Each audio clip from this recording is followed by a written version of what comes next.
All right, guys, happy Wednesday. Our Olympic lifting work today, we're going to be doing some cleans, okay? So remember, the more complex Olympic lifting type movements, there's a lot of ways we can scale this depending on your ability, experience, mobility. But the basic movement's going to be starting from the floor, feet right under the hips, step up to the bar, find your grip.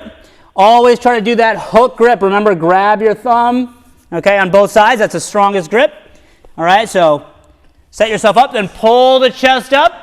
And then as you come past the knee, up to the thighs, jump into a squat and stand. Okay, so a lot going on there. Big thing here, we want to make sure the bar makes contact. So if I was just standing up with the bar, where you feel the bar touching your body, that's where you want the bar to make contact as you explode into that clean. All right, so what we tell people is think about a change of tempo.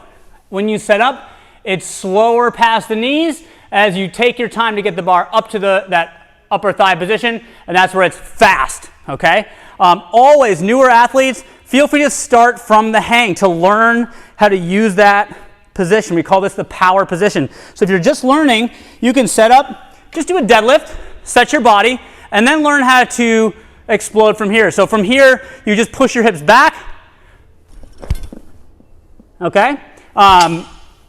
Another thing, of course, always is the squat versus power. So sometimes it's hard for you to be comfortable receiving the bar in that deep squat. You can do a power position and stand, or you can set your feet and then add a squat in second. But because again, the main thing we want to teach you here is how to use your hips and legs to move the weight. We don't want you swinging it out or pulling it with your arms or pulling too early. So this is really kind of where we focus our energy, is just that, and then you build on that over time, all right?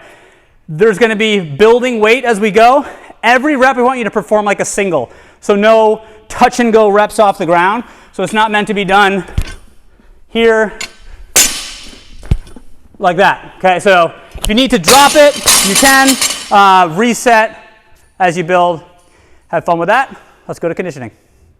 All right, guys, we got a fun sprinty workout. It's 30 power cleans followed by 30 handstand push-ups, 8-minute time cap. So the power cleans, the weight should be something that you're comfortable moving. This is meant to be from the floor to the shoulder. And now, unlike what we just did in our strength, we're looking to touch and go off the floor, that barbell cycling. So always working to keep the chest up, okay? Find that grip. Okay, we stand up tall, keep the chest up, touch, and go. Okay, all the same rules that we were just talking about with the clean. We want to get that good contact off the thighs, good extension, and catch. All right, for this type of thing, again, if the wrists are hard for you or the power clean front rack you don't have very well, you can substitute dumbbells. Less technical, easier on the wrist, still very challenging. Feet are under the hips, touch the ground, jump, and stand. Okay, so that's a pretty cool substitute that you can use. From there, we've got 30 handstand push-ups. Again, a lot of ways we can scale this. This is designed to be a kipping handstand push-up. More advanced athletes or better at handstand push-ups can work strict, all right? But kipping, always use a pad for your head of some sort. When you kick up, all right, arms locked out, chin is tucked, tap your head, touch the wall, drive up, okay? So ideally you can do a few reps in a row, shake out your arms, all right? Ways that you can scale this is you can reduce the range of motion a little bit by maybe adding a pad, or a lot of people do some version of Pike handstand push-ups where the hips are high, chin is tucked, tap, and go. I could also do the same thing with my feet on a bench or a box, right? Chin is tucked, tap, and go. Last option I'll show you is seated dumbbell press. Okay, so you get a set of dumbbells moderately heavy, but go on the lighter side, right? Seated dumbbell press, drive, just to work on that overhead pressing strength. So you got 8 minutes to get through it, have fun with it, and we have some finishing work today.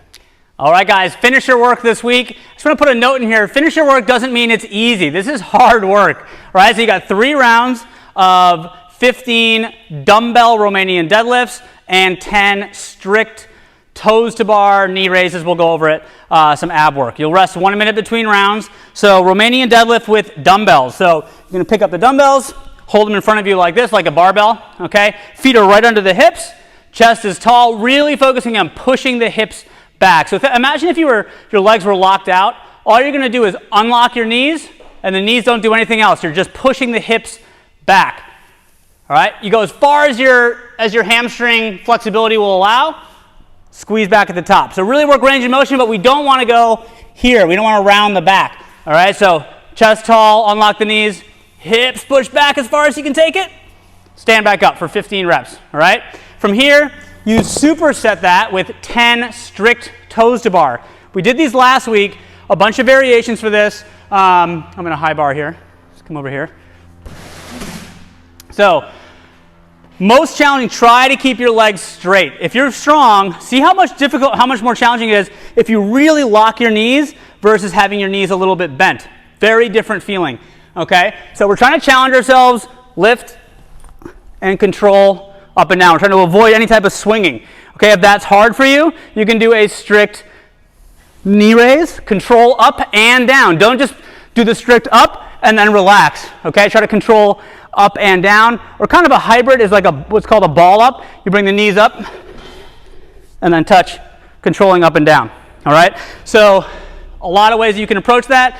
If you want, if you don't want to hang shoulder grip issues, this is a great opportunity to do some GHD sit-ups on the GHD machine, or follow me over here. Something a little different that people don't use very often is the stall bars.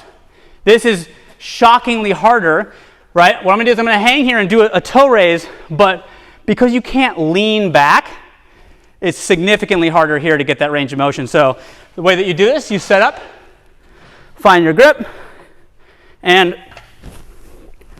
lift, okay? So again, if you've never tried, you can try that with a knee raise as well. Just a cool little variation, and that's our finisher for today. Have fun, we'll see you tomorrow.